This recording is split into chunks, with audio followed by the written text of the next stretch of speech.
तो दोस्तों, मेरा नाम सचिन कुमार भारद्वाज। आपको पता होगा मैंने 6 महीने पहले इन्फोसिस में अपनी ट्रेनिंग स्टार्ट करी, इन्फोसिस में ज्वाइनिंग करी। तो मुझे काफ़ी ज़्यादा मैसेजेस आ रहे थे, सर इन्फोसिस से रिलेटेड कोई एक वीडियो बनाइए जिसमें कि हमें बताइए आपका क्या एक्सपीरियंस रहा और ट्रेनिंग कंप्लीट करने के बाद हमें प्रोजेक्ट में कैसे एलोकेशन मिलता है, हमें क्या करना पड़ता है। तो वो सारे पॉइंट्स मैं इस वीडियो में कवर करने वाला हूँ। लैपटॉप से रिलेटेड और आपके एग्रीमेंट वगैरह से जो भी काफ़ी चीज़ें होती हैं उनसे रिलेटेड। तो ये वीडियो शायद लंबी हो सकती है, तो प्लीज़ इस वीडियो को एंड तक देखें, स्किप ना। अगर आप किसी और कंपनी में भी हैं तो आप इस वीडियो को देख सकते हैं। तो फ्रेंड्स, वीडियो को कर लेते हैं स्टार्ट। तो मैं स्टार्ट करता हूँ अपने एग्ज़ाम से। तो मैं अपने एग्ज़ाम से स्टार्ट करता हूँ। मैंने 2020 में दिसंबर में इन्फोसिस का एग्ज़ाम दिया था और तभी मैंने TCS का और विप्रो का भी एग्ज़ाम दिया था। मेरा तीनों कंपनी में सिलेक्शन हुआ था, अच्छे मार्क्स आए थे। उसके बाद मेरा इंटरव्यू हुआ। इंटरव्यू के कुछ दिन बाद मुझे इसका ऑफ़र लेटर आ गया इन्फोसिस का। और मैं आपको बता दूं, इन्फोसिस के साथ साथ मैंने विप्रो में भी मेरा ऑफ़र लेटर आया था, कॉग्निजेंट में भी आया था और TCS में भी आया था। तो मैंने इन्फोसिस ही ज्वाइन करी क्योंकि मेरा फर्स्ट अपॉर्चुनिटी यही थी और मुझे फर्स्ट इसी का ऑफर लेटर आया। और मेरा मतलब जो सपना था, यू कैन से ड्रीम, सो मेरा जो भी ड्रीम था वो इसी कंपनी में आने का था। तो मैंने इसी कंपनी को चूज़ किया अपने कैरियर के लिए। अगर आप फ्रेंड्स डॉक्यूमेंट से रिलेटेड पूरी एक वीडियो, डेडिकेटेड वीडियो बनवाना चाहते हैं तो प्लीज़ कमेंट करें। मैं डॉक्यूमेंट से रिलेटेड एक अच्छी वीडियो बना के डाल दूंगा और उसमें मैं ऑफ़र लेटर, एग्रीमेंट, जो भी चीज़ें हैं सारी चीज़ें कवर करूंगा। और अगर चाहते हैं आप कि इन्फोसिस में किस तरीके से हम एग्ज़ाम देते हैं, किस तरीके से हमारे इंटरव्यूज़ चलते हैं, तो उसके बारे में मैं एक डेडिकेटेड वीडियो बना के डाल दूंगा, प्लीज़ कमेंट कीजिए। तो अब बात कर लेते हैं ट्रेनिंग की। मेरी ट्रेनिंग स्टार्ट हुई तो हमारा सबसे पहले ट्रेनिंग में 5 दिन चलता है इंडक्शन पीरियड, जो कि हमें बताया जाता है उसमें कंपनी के बारे में, डॉक्यूमेंट्स कैसे फिल करने हैं उनके प्लेटफॉर्म पर, जो कि प्लेटफॉर्म होता है लॉन्च पैड पे हमें डॉक्यूमेंट्स फिल करने होते हैं। और आपको बैंकिंग के बारे में बताया जाता है कि आपको किस बैंक में अकाउंट खुलवाना चाहिए, आप ऑनलाइन अकाउंट कैसे खोल सकते हैं। हमारा 5 दिन सिर्फ यही चलता है। कभी कभी तो हमारा पूरे दिन मतलब इंडक्शन पीरियड में सुबह से शाम तक क्लास चलती है और कुछ मतलब दूसरे तीसरे जो भी होते हैं, मतलब 2-2 घंटे का हमारा लेक्चर होता है इंडक्शन पीरियड में। तो कुछ सिखाया तो जाता नहीं है। इन दिनों में आप खूब मस्ती कर सकते हैं, कोई दिक्कत नहीं। पर 5 दिन के बाद आपकी ट्रेनिंग स्टार्ट होती है, जो कि आपकी मेन ट्रेनिंग होती है। और जैसे कि मैं आपको बता दूं, इन्फोसिस में आपकी 2 टाइप की ट्रेनिंग होती हैं, एक जेनरिक और सेकंड इज स्ट्रीम ट्रेनिंग। तो जेनरिक ट्रेनिंग में आपको एक सब्जेक्ट मिलता है जो कि आपकी प्रोग्रामिंग लैंग्वेज होती है और आपको DBMS डेटाबेस से रिलेटेड ओरेकल मिलता है जो कि आपको पढ़ना होता है। मैं आपसे बोलूँगा कि आप किसी एक प्रोग्रामिंग लैंग्वेज में अपनी कमांड पहले से ही बनाइए और डेटाबेस तो आपको 100% सिखाया जाता है, तो आप उसे भी पहले सीख सकते हैं। तो आपके लिए एक बोनस पॉइंट रहेगा इन्फोसिस में ज्वाइन करने के बाद। तो ये तो हो गई हमारी जेनरिक ट्रेनिंग की बात। इसमें हमारा जैसे ही आपकी जेनरिक ट्रेनिंग खत्म होगी, आपके 5 से 6 दिन के कोर्सेज होते हैं ये, और पूरे दिन आपको अच्छी टीम होती है इन्फोसिस की, वो सारा कुछ इसके बारे में आपको बताती है, पढ़ाती है। आपके लाइव लेक्चर चलते हैं, आपको अच्छा प्लेटफॉर्म दिया जाता है जहाँ से आपको ये सारी कोर्सेज पढ़ने होते हैं, असाइनमेंट करने होते हैं। और लास्ट में आपका होता है FA means focus area. Infosys में 4 FA होते हैं और जो आपके FA1, FA2, FA3, FA4, जिसमें जो पासिंग क्राइटेरिया होता है वो होता है 50%, बट आपको ओवरऑल एट द एंड 65% होने चाहिए, तभी आप इन्फोसिस की ट्रेनिंग को कंप्लीट कर पाते हैं। अगर आप किसी भी FA में 50% से कम मार्क्स लाते हैं या फिर आपका ओवरऑल 65% नहीं बनता है तो आपको सेकंड चांस दिया जाता है।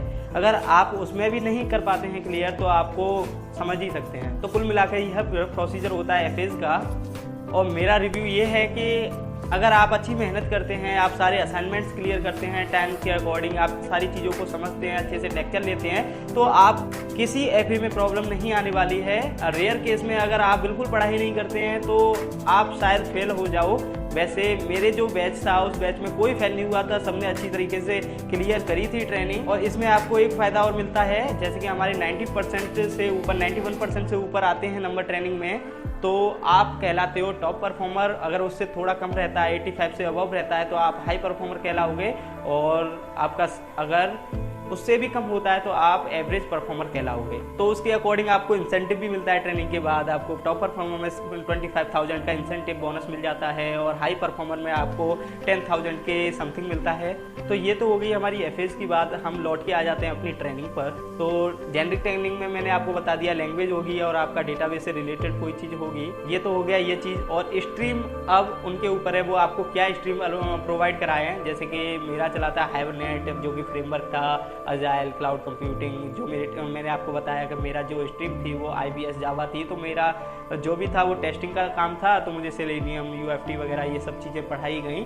हमें काफ़ी टेक्नोलॉजीज़ के बारे में बताया जाता है, पढ़ाया जाता है, जो कि हमारी वन ऑफ द बेस्ट हम ट्रेनिंग कह सकते हैं इन्फोसिस की इन द इंडिया। मुझे नहीं लगता कि कोई और कंपनी इससे अच्छी ट्रेनिंग प्रोवाइड कराती होगी, बट इन्फोसिस आपको बेस्ट ट्रेनिंग प्रोवाइड कराती है। थर्ड FA के बाद हमें मिल गया था हमारा DC, जो कि आपको मैं बताऊं, मेरा DC मिला था मुझे चंडीगढ़। और अभी तो मेरा वर्क फ्रॉम होम ही काम चल रहा है। अगर मुझे फ्यूचर में कहीं मतलब DC में जाना पड़ेगा तो मैं चंडीगढ़ ही ज्वाइन करूँगा। ऐसा नहीं है कि वो मतलब अपनी तरफ से ही DC एलोकेट कर देते हैं। उससे पहले आपको एक चांस देते हैं, उसमें आपको फिल करना होता है। तीन DCs के बारे में आपको फिल करना होता है। आपको कौन सा DC चाहिए तो आप उसमें प्रायोरिटी के अकॉर्डिंग DC फिल कर सकते हैं। अगर आपको जो आपने DC फिल करे हैं उनमें से अगर नहीं मिलता है तो वो अपने वर्क के अकॉर्डिंग, जहाँ प्रोजेक्ट की नीड है, जहाँ आपकी नीड है, उसके अकॉर्डिंग आपको DC एलोकेट करेंगे। तो ये तो हो गई हमारी FS और ट्रेनिंग की बात।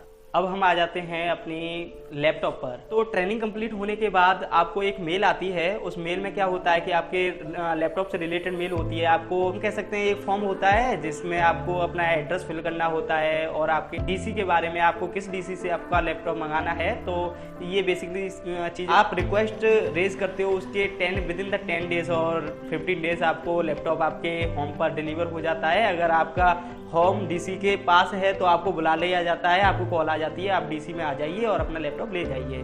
तो लैपटॉप का तो ये शेड्यूल होता है।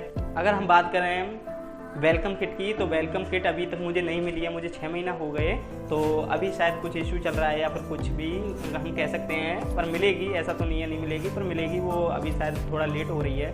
तो दोस्तों ये तो मेरे साथ हुआ ट्रेनिंग में। काफ़ी फुल मस्ती होती है, कोई टेंशन नहीं होती। बस आपको एक चीज़ का ध्यान रखना है, आपको अच्छे से लेक्चर लेने हैं और अपने असाइनमेंट्स टाइम से पूरे करने हैं। ये नहीं होता कि आपको असाइनमेंट के बारे में वो पूछें आपने कहाँ तक कंप्लीट करे, ये सब आपके ऊपर होता है। अगर आप असाइनमेंट अच्छे से कंप्लीट करोगे तो आपको ट्रेनिंग में कहीं भी दिक्कत नहीं आने वाली और आप टॉप परफॉर्मर और हाई परफॉर्मर की कैटेगरी में आओगे अगर आप अच्छे से असाइनमेंट्स को कंप्लीट करते हैं। तो ये सब हुआ था हमारे साथ ट्रेनिंग में। और आपको इससे रिलेटेड कोई भी डाउट हो या फिर कुछ और पूछना चाहते हो या मैंने कुछ मिस किया है तो आप मुझे कमेंट कर सकते हैं। मैं अपने इंस्टाग्राम का लिंक भी दे दूंगा, आप मुझे इंस्टाग्राम पे भी मैसेज कर सकते हैं। मैं आपके हर कमेंट का रिप्लाई दूंगा। और जैसे कि मैं बता दूं, हमारी जो ट्रेनिंग कंप्लीट हो जाती है उसके बाद हमारा बेंच पीरियड स्टार्ट हो जाता है। बेंच पीरियड हमारा काफ़ी दिनों तक चल सकता। मुझे तो 15 दिन के अंदर ही प्रोजेक्ट मिल गया। काफ़ी केसेस में मेरे दोस्तों को एक महीना हो गया पर उन्हें अभी तक प्रोजेक्ट नहीं मिला। उसके लिए हमें उस केसेस में हमें मैनेजर्स को पिंग करना होता है, उन्हें बताना पड़ता है कि हमने ट्रेनिंग कंप्लीट कर ली है और हम रेडी हैं प्रोजेक्ट में एलोकेटेड होने के लिए। फिर आपका प्रोजेक्ट में एलोकेशन करते हैं। तो ये सब चीज़ होती है। अगर आपको कुछ और पूछना हो तो कमेंट करें। इस वीडियो को यहीं पे एंड करते हैं। ये अगली वीडियो आपके कमेंट के अनुसार ही आएगी। आप कमेंट में बताएं मुझे किस चीज़ से रिलेटेड और वीडियो बनानी चाहिए, मैं उससे रिलेटेड डेडिकेटेड वीडियो बना के डालूंगा। तो इस वीडियो को लाइक करें, चैनल को सब्सक्राइब करें, अपने फ्रेंड्स के साथ इस वीडियो को शेयर करें। मुझे लगता है ये वीडियो आपके लिए इन्फॉर्मेटिव रही होगी और आप अपने फ्रेंड्स को भी बताइए इसके बारे में, उनको भी कुछ चीज़ों के बारे में पता चले। सो बाय गाइस।